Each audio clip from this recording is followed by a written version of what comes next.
بسم اللہ الرحمن الرحیم۔ السلام علیکم۔ امید کرتی ہوں آپ سب خیریت سے ہوں گے۔ اللہ تعالیٰ اپنی برکتیں اور رحمتیں آپ سب پر نازل کریں۔ میں آج آپ سب کے ساتھ کچھ اقوال زری جو حضرت عمر رضی اللہ عنہ کے ہیں شیئر کرنا چاہتی ہوں۔ کچھ الفاظ جو دل پر اثر کر جاتے ہیں، کچھ ایسے اقوال زری جو صرف لفظ نہیں ہوتے، ان میں تاثیر بھی ہوتی ہے۔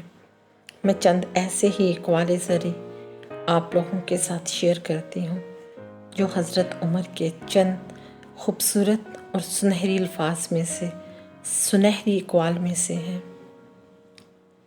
حضرت عمر رضی اللہ عنہ فرماتے ہیں، غصے کے وقت انسان کا اخلاق صحیح پتہ چلتا ہے۔ غصے کے وقت انسان کا اخلاق صحیح پتہ چلتا ہے۔ آپ رضی اللہ عنہ فرماتے ہیں، جس نے رب کے لیے جھکنا سیکھ لیا وہی علم والا ہے۔ جس نے رب کے لیے جھکنا سیکھ لیا وہی علم والا ہے، کیونکہ علم کی پہچان عاجزی ہے اور جاہل کی پہچان تکبر۔ کیونکہ علم کی پہچان عاجزی ہے اور جاہل کی پہچان تکبر۔ ایک اور ان کا قول ہے، مجھے اس دن سے خوف آتا ہے جب کفار اپنے باطل پر ہونے میں فخر محسوس کرنے لگیں گے۔ جب کفار اپنے باطل پر ہونے میں فخر محسوس کرنے لگیں گے اور مسلمان اپنے ایمان پر شرم محسوس کرنے لگیں گے، اور مسلمان اپنے ایمان پر شرم محسوس کرنے لگیں گے۔ کیا ہی خوبصورت قول ہے ان کا۔ آپ نے فرمایا کہ بدھوں کی ہم نشینی سے گوشہ نشینی میں راحت اور سکون ہے۔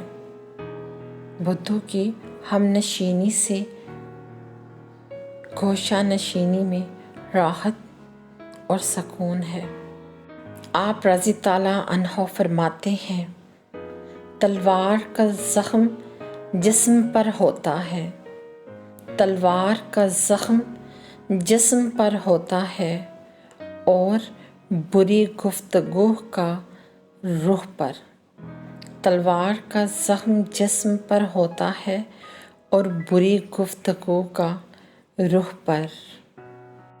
انتہائی خوبصورت اور قابل نصیحت قول ہے حضرت عمر رضی اللہ عنہ کا۔ آپ فرماتے ہیں، ہمیشہ ایسے شخص کو چنا کرو جو آپ کو عزت دے۔ ہمیشہ ایسے شخص کو چنا کرو جو آپ کو عزت دے، کیونکہ عزت محبت سے کہیں زیادہ خاص ہوتی ہے۔ کیونکہ عزت محبت سے کہیں زیادہ خاص ہوتی ہے۔ دعا ہے رب العزت سے ہمیں ان خوبصورت باتوں پر عمل کرنے کی توفیق عطا کرے، ہم پر اپنا رحم کرے، فضل کرے اور اپنا کرم کرے۔ آمین ثم آمین، فی امان اللہ۔